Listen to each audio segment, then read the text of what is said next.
అన్ని సమస్యలు పరిష్కారం చేస్తామని చెప్పారు.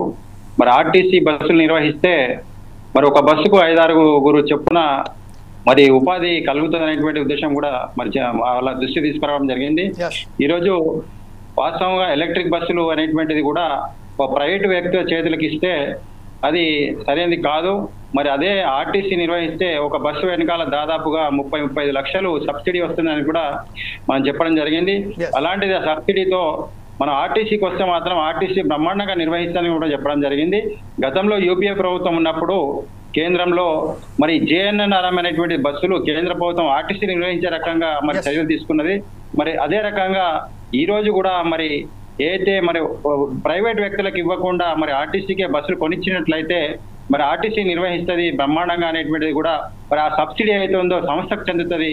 మరి బీద బడుగు బలహీన వర్గాలకు చెందినటువంటి ప్రయాణికులు ఈ ప్రయాణం చేస్తారు కాబట్టి వాళ్ళకు కూడా ప్రజలకు కూడా న్యాయం జరుగుతుంది. తద్వారా మరి కార్మికులకు న్యాయం జరుగుతుంది. ఈ సంస్థ 3 పూలు 6 కాయలుగా వికసిస్తుందనే ఉద్దేశంతో కూడా మరి చెప్పడం జరిగింది.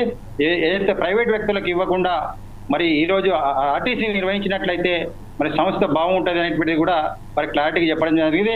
అదే ఉద్దేశంలో చాలా విషయాలు మంత్రి గారి దృష్టికి తీసుకురావడం జరిగింది కాబట్టి మంత్రి గారు స్పందిస్తూ మరి ఖచ్చితంగా ఈ ఎలక్ట్రిక్ బస్సుల విషయంలో కూడా మా సోదరులు చెప్పినట్టు మరి కేంద్ర ప్రభుత్వం ఇష్యూ కాబట్టి కేంద్ర ప్రభుత్వానికి లేఖ రాయడం జరిగింది. మరి కేంద్ర ప్రభుత్వం ఎందుకంటే రాష్ట్ర ప్రభుత్వం అయినటువంటి ఆర్టీసీ నిర్వహించే రకంగా ఆర్టీసీ ఇచ్చే రకంగా చర్యలు తీసుకోవాలనేటువంటి ఒక నోట్ ఫైల్ పెట్టడం జరిగింది కేంద్ర ప్రభుత్వానికి. అది వాళ్ళు ఇస్తే మాకేం అభ్యంతరం లేదు.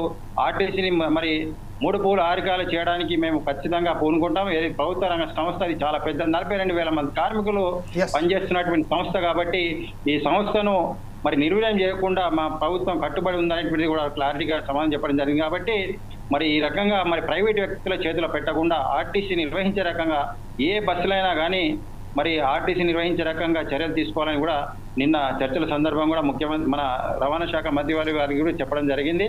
అదేవిధంగా మరి వాస్తవంగా ఈ రోజు మరి ఎలక్ట్రిక్ బస్సులు తప్పుడు ప్రచారాలు జరుగుతూ ఉన్నాయి. ఎలక్ట్రిక్ బస్సులు ఏదైతే మేము జాక్ వ్యతిరేకిస్తుందనేటువంటి చెప్పడం జరుగుతుంది.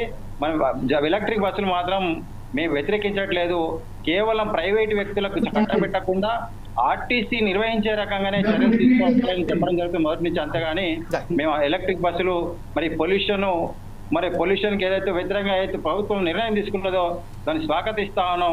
ఆర్టీసీ నిర్వహించే రకంగా చర్యలు తీసుకోమన్నాం అంతే తప్ప ఈ ఎలక్ట్రిక్ బస్సులకు వ్యతిరేకిస్తున్నటువంటి తప్పుడు ప్రచారం జరుగుతున్నట్లు దాంట్లో వాస్తవం లేదని కూడా మీ ద్వారా తెలియజేయడం జరుగుతుంది.